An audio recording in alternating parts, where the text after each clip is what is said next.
Hey, this past week I asked some people to give me some advice on advice. I say, can you tell me when you're looking for advice, what is some advice you would give while you're looking for advice? And so I want to share some of those thoughts with you. Here's what one person said.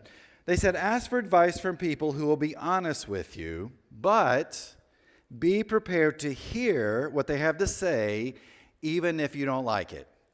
That is actually really good advice. Someone else said, don't seek advice from people who you already know how they will respond because they're going to tell you what you want to hear, right? Sometimes we go look for advice from people that are going to tell us exactly what we want to hear because we want to hear that, so we'll make that decision we want to make anyway. Someone else said, ask advice from someone who has it together in an area you need help with.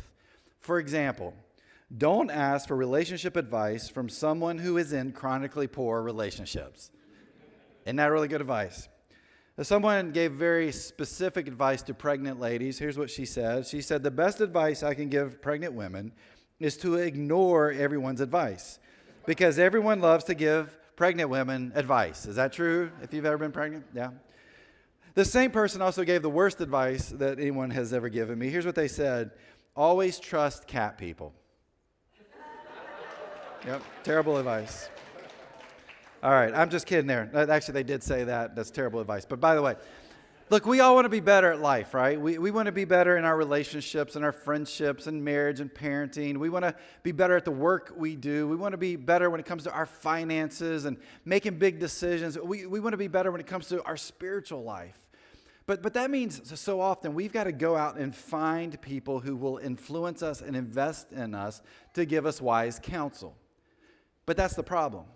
Because sometimes we don't do that in life. We'll go and look at other avenues to get the advice that we're looking for. For instance, like the song that the band did earlier, Montel Jordan, probably not the best advice to follow with your life, all right? Let's talk about partying and what partying looks like, and this is what you do. And probably not the best advice we could ever take, but many times we'll hear a song and we're like, hey, that sounds good to me. I'm going to live my life that way. Or it could be social influencers. And maybe for others, it could be reading your horoscope every day. Or for others of us, we don't even care about that because we just take our own advice. We're like, here's a decision I think I need to make. I'm going to ask myself, is this good advice? And yes, it is. So I'm going to make the decision I want to make. And so many of us, we kind of go through life in that way. So how do we make wise advice? How do we take the necessary steps in our life to make good decisions in life? Well, today, that's what we are going to focus on for our time together. What does it look like to take a healthy path when it comes to our lives? How do we seek out and how do we find good advice? And so the one-hit wonder we're going to look at today actually comes out of the book of Exodus. We meet this individual at the very beginning of Exodus, but I want us to focus on Exodus chapter 18. We're going to spend all of our time there. Exodus chapter 18, starting with verse 1, here's how it begins. It says, Moses' father-in-law Jethro, the priest of Midian, heard about everything God had done for Moses and his people, the Israelites. He heard especially about how the Lord had rescued them from Egypt. So we meet our one-hit wonder today. Our one-hit wonder is this guy named Jethro. No, it's not the same guy from Beverly Hillbillies, okay? This was a few years before that. But there are three things we know about Jethro. The first one is he is Moses' father-in-law. I don't want to get into all the details there about Moses, but there's this time in his life where he's running away from Egypt. And so he has to get a job, and he ends up being a shepherd. And the place he ends up being a shepherd at is actually the farm or the household of Jethro. Jethro has a cute daughter whose name is Zipporah, and she thinks Moses is cute, and they kind of, get together and however they did back in the day, and they became married. And so Jethro is Moses' father-in-law. It's the first bit of information we know. But secondly, he's also the chief priest of this nation called Midian.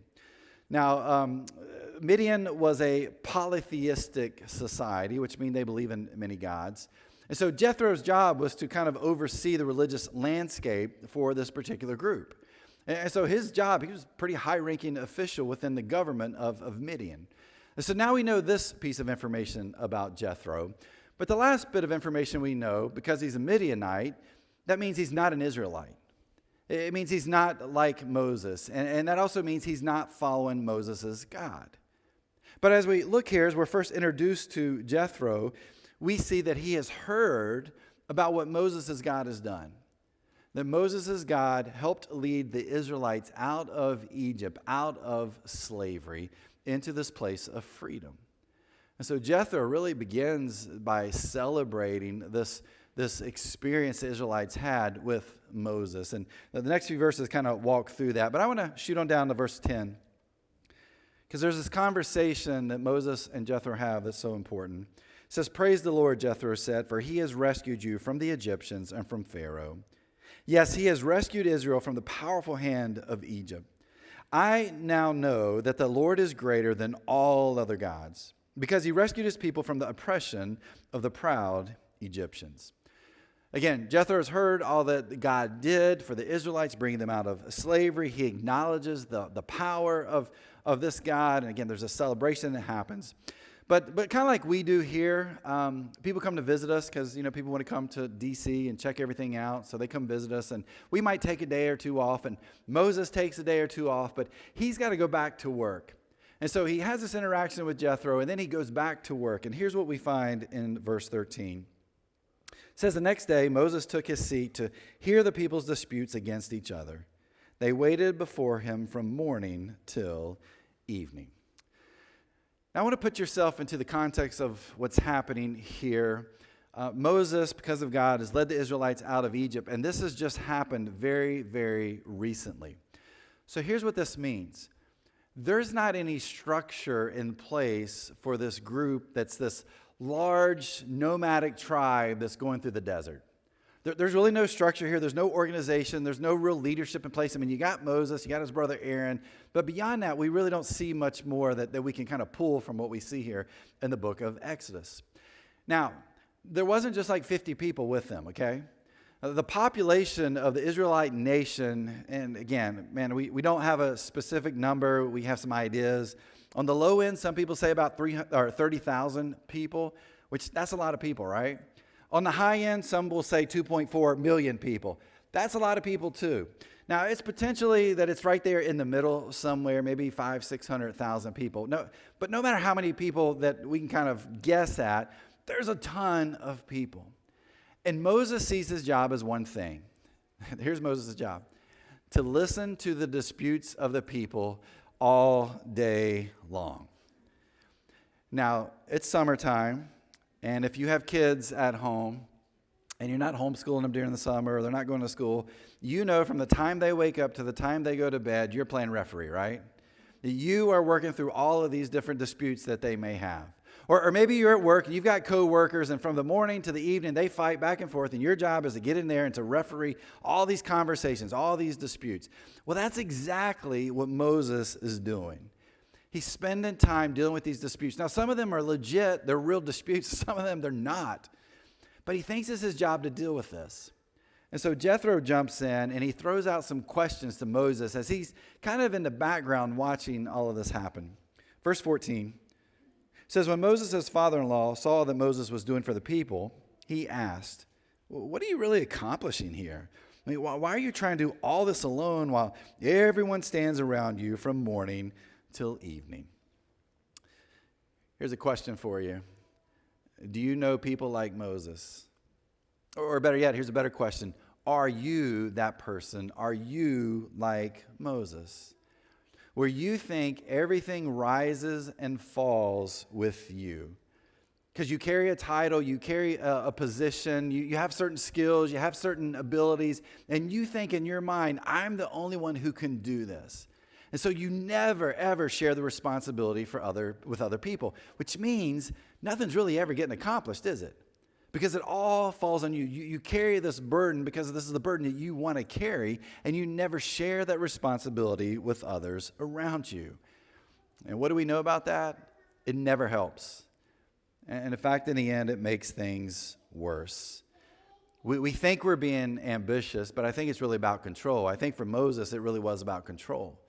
Or it could have been Moses was a people pleaser, and if you're a people pleaser, this is what you do. You don't want to bother anybody else.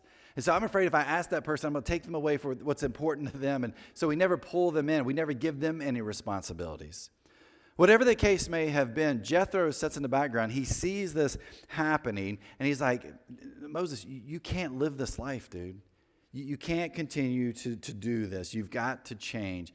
And here was Moses' response to them. Verse 15, Moses replied, because the people come to me to get a ruling from God. So when a dispute arises, they come to me. And I am the one who settles the case between the quarreling parties. I inform the people of God's decrees and give them his instructions. I want you to look at those words up on the screen.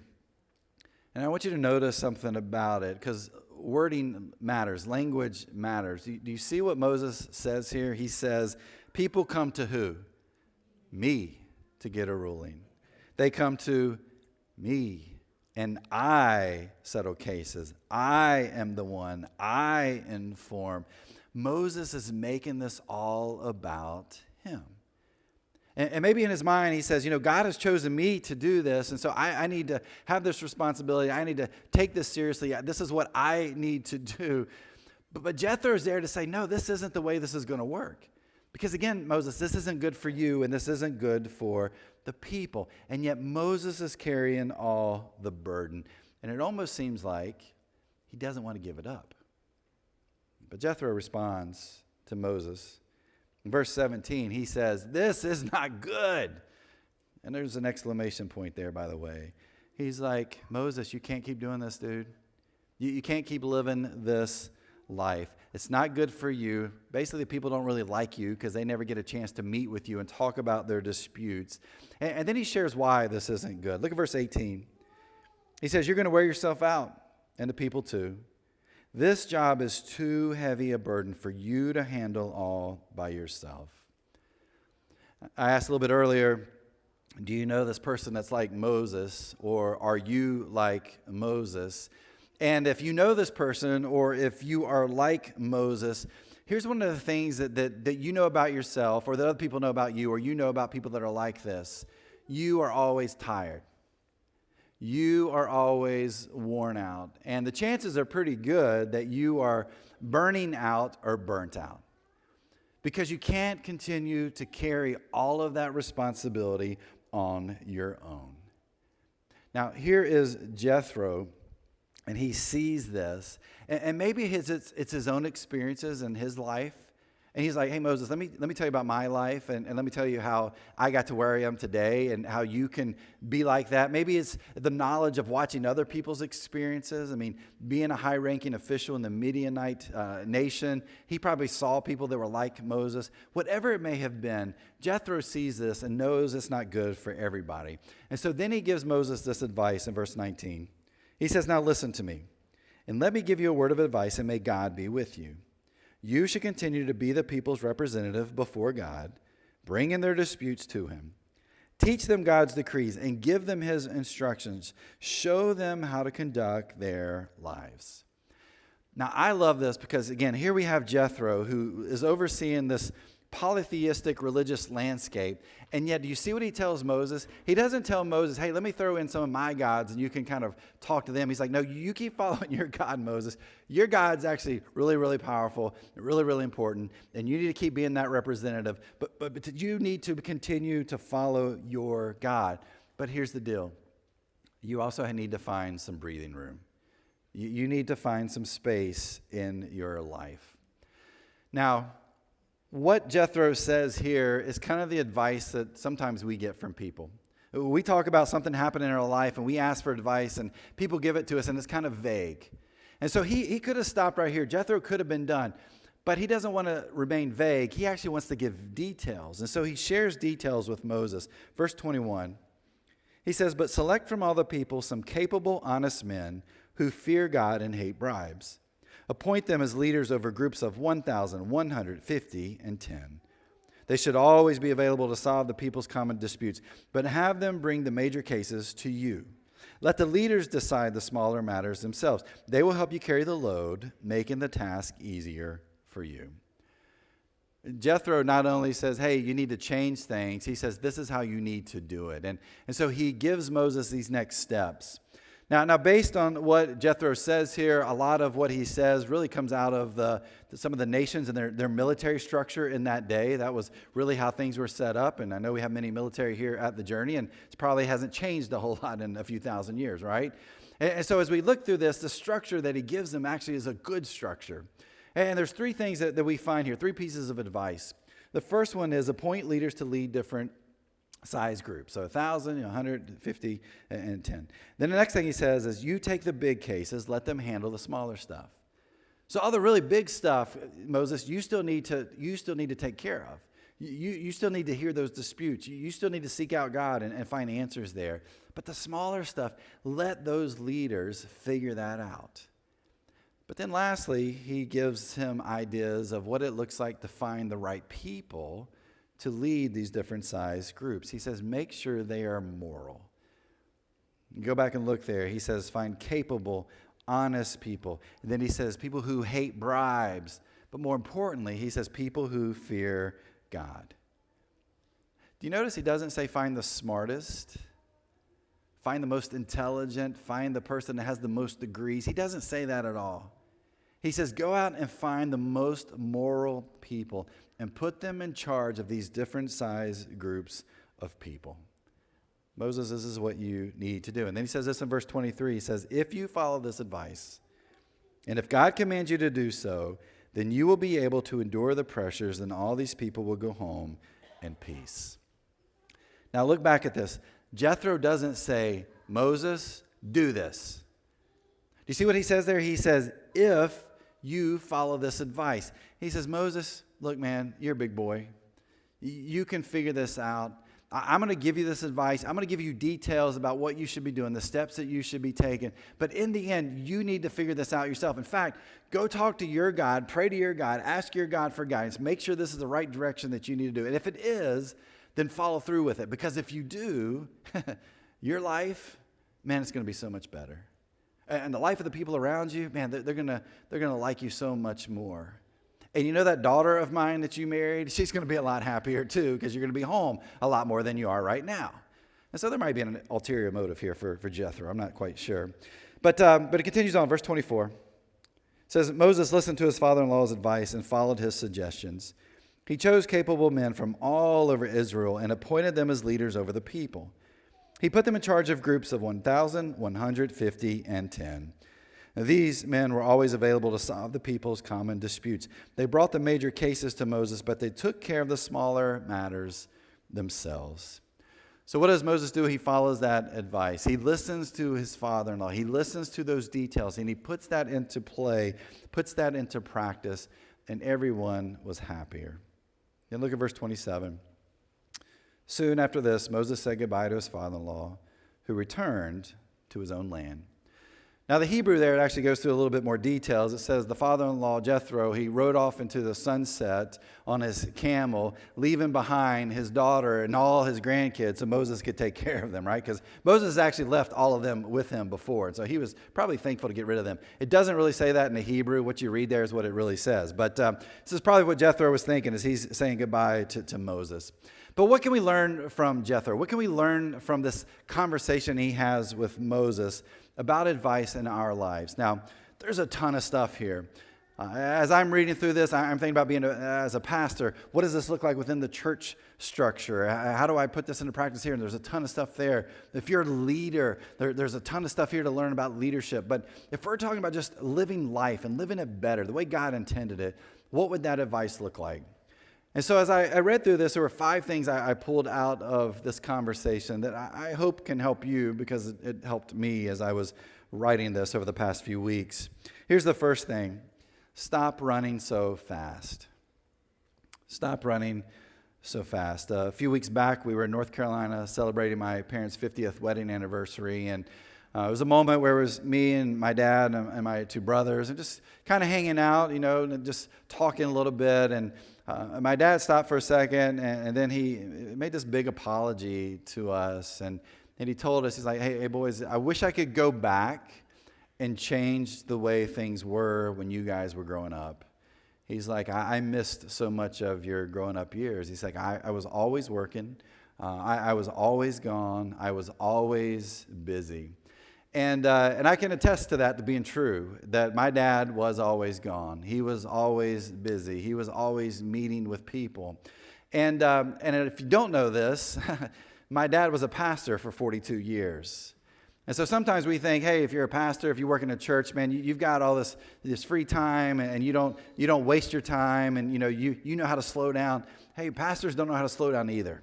It's not just you. It's just not in the industries that you're in or the work that you do. That all of us are always running so fast. And I think a big part of it's our culture. Our culture teaches us to run fast. Like, we've got to keep going. We can't slow down. We got a short time on earth, and we got to make the most of our time on earth. So don't stop. Keep moving fast. I found a meme post this past week or a few weeks back on social media. Maybe you saw this, and it was comparing the European way of dealing with vacation and the American way of dealing with work and vacation. And so I want to share that with you this morning. Here's what a European out-of-office response says. I'm away camping for the summer. Email me again in September. Some of you have worked overseas. I know quite a few people that have been in France, especially during the summer. They're like, man, in August, they don't work. Like, they're done. They are gone. You don't call them. You don't mess with them. They'll take care of it in September. That's not the American way, is it? Here's the American out-of-office response. I've left the office for 2 hours to undergo kidney surgery, but you can reach me on my cell anytime.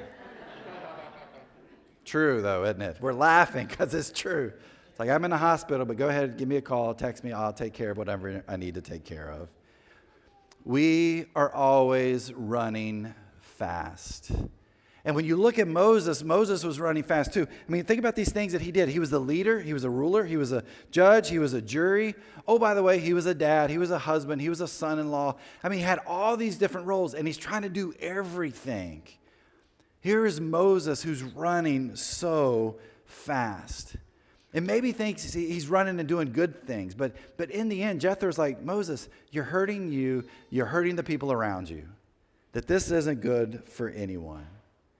And sometimes we have to look at a person like Moses and this conversation with Jethro and be reminded we've got to stop running fast too. Second thing I would say is stop making decisions alone. Because when we run fast, here's what we do. We run so fast that we just make decisions on our own. And how many times can we look back on our life and see these regrets? And when we see these regrets, we know they came from the decisions we made alone. That we didn't take time to get someone else involved with the decision-making process, that we were running so quickly, so hard. We're like, I got to make this decision in a hurry, and so I've got to do this quickly. This is a decision I'm going to make, and we keep moving forward, and we hurt ourselves. And we look back now, years later, and we know why those relationships are broken. We know why that marriage didn't work.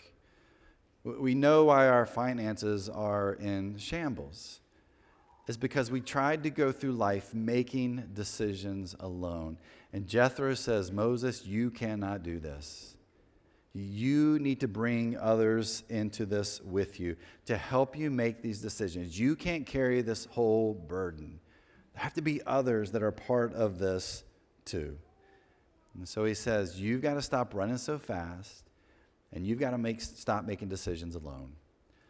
But then that means you got to start doing something. So the third thing I would say is you got to start seeking wisdom from others. I think most of us, if we're not a teenager now, we were a teenager at some point. And if you were ever a teenager, you knew it all as a teenager, right? We've got 3 teenagers in our house, and they all know everything. And so some of you are experiencing that with your teenagers. My mom is a pretty soft-spoken, kind, sweet lady. And so if she ever reprimanded you, you know you really messed up. And so I can still remember this. I was a teenager. My mom looked at me and she said, Chad, you are not as smart as you think you are. And I still remember that to this day. And some of you probably had that exact same conversation with your parents. And you know what? She was right. And your parents were right too. Because we think we're so smart when we're that age. Like, I've got all this experience. We don't have any experience then, and I can make life decisions. No, we can't. And yet we think we can. We're not as smart as we think we are. 23 years ago, I started in full-time ministry, and as I look back, when I first started, I can tell you that I thought I knew it all. And I can also tell you that I know that I was probably a jerk to a few people because I thought I knew it all, even though they had more experience than me. But over time, as I've aged, and hopefully I've aged gracefully in my years in ministry, here's what I know. I know nothing, okay? I really don't. I don't know anything, and I've got to always seek wisdom from others around me. I'm a part of a couple of pastor groups, and probably every couple of weeks, I'm sending out a text message, I'm making a phone call, shooting out an email to this group of guys to just hear from them. I want to know more about how you lead your staff and church structure and sermon ideas and how you take care of your own spiritual life and how you find rest. I mean, constantly asking these guys, and they're doing the exact same thing. Help me out. And so there's this thing here that just kind of says, hey, we don't know it all, and we want to know more. We want to grow. We want to hear from others. How many times do we do that? I mean, I do that in other areas too. When it comes to my marriage and parenting and finances, there are people in my life, hey, can you help me out? I've got this struggle. Hey, I'm thinking about this. Can you give me some wisdom for my life so that I can make wise decisions? And every single one of us, we need that. We need people in our life who can invest in us and give us wisdom, because only then can we be better. Proverbs chapter 13:10 says, pride leads to conflict. Those who take advice are wise. Jethro comes to Moses, gives them this advice. Moses takes that advice and begins to put it into practice. And it helped him out, and it helped others out too. Now, why did he do that? Maybe, again, it was Jethro's experiences, his knowledge, his age, trust, faith, whatever it was. But whatever it was about Jethro, Moses heard those words, and he put them into practice. But here's the fourth thing I would say. Not only do we need to make sure we're getting other people involved in our decision making, but we've got to start seeking God for guidance. When we look at the conversation these two have, that's the one constant, is that God is involved with this. Here again is Jethro leading this polytheistic society, this religious landscape there in Midian. And what does he say? He doesn't say, come follow my gods, come listen to my gods. He says, Moses, keep focusing on your God. Keep being a representative of your God, because your God is true and your God is powerful, and there's something there. And so Moses does that. Moses continues to seek God for wisdom. But how many of us seek God for wisdom in our lives? Now, we may seek wisdom from other people, or we may, like I talked about earlier, seek wisdom from celebrities or social influencers or whatever it may be. But how often do we seek wisdom from God? How often do we take time to pray about those big decisions in life? Because when I asked that group of people earlier, I said, hey, what's some advice you have on getting good advice and staying away from bad advice? Almost every single one of them said we pray. We take the time to pray about these decisions. Not only do we ask other people and look for these certain criteria, but we also spend the time in prayer. James 1:5 says, if any of you lacks wisdom, you should ask God, who gives generously to all without finding fault, and it will be given to you. Why do we have regrets in life? Probably because we have been running so fast that we have been making decisions alone, that we haven't taken time to invite other people into that decision-making process, but we haven't invited God into that. And when God's missing that, we can make some terrible decisions in our life. And here's the crazy part, and I go back to this conversation. Moses tells us he's been praying for the decisions that he's making. He's praying about these disputes. He's asking God to be a part of what he's doing and the decisions he's making with these people. I also believe that while he's praying those prayers that are probably very specific to what he's hearing, God is there saying, you know what you need, Moses? I'm going to answer your prayer, but I'm going to answer it in the way of sending this person into your life. And so I believe God sends Jethro to Moses so Jethro can say, hey, Moses, you're doing a pretty good job, but this could be better. And here's how you can do that. Because I believe that's how God works many times. When we're looking for advice in our life and we're seeking out, sometimes God puts people into our lives that just give us the wisdom that we need, because we take the time to ask God for that direction. I think we see that here with Moses and Jethro. Then the last thing I would say is start taking steps to change. Because asking for advice is one thing, following advice is actually something very different. Because if you and I were to look back at our life, we've gotten a ton of good advice. But how much of it have we actually used? Right? We get good advice, and yet we make decisions to do our own thing. We move in our own direction. We do what we think is right. And we can stand right here, right now, and we can look back and all this good advice, and we say, you know what? 4 years ago, I should have listened to that person who told me to buy Bitcoin, because I would be a multimillionaire right now. And I didn't listen, and look where I am, right? But that's the way life is. We get good advice, and we don't take it. We kind of move in our own direction. And here's the deal. If we get good advice, we need to be able to take the steps to change, to move, and to make a difference in what's happening around us. Moses listens to what Jethro says, and he puts that into practice. And in the end, it was better for Moses, it was better for his family, and it was better for the nation of Israel. I can promise you that if we take these steps in our lives, we will have fewer regrets. And that means that we are truly following the direction that God is leading us. We're bringing people along to help us. We're running slower. We're doing the things that we need to do. We're taking those steps. But it really means that we are allowing God to lead our path. In Psalm 32:8, it says, "The Lord says, I will guide you along the best pathway for your life. I will advise you and watch over you." I want the best pathway for my life. And I'm pretty sure you do too. And how do we get there? Well, I think we take advice and we learn from the one-hit wonder whose name is Jethro.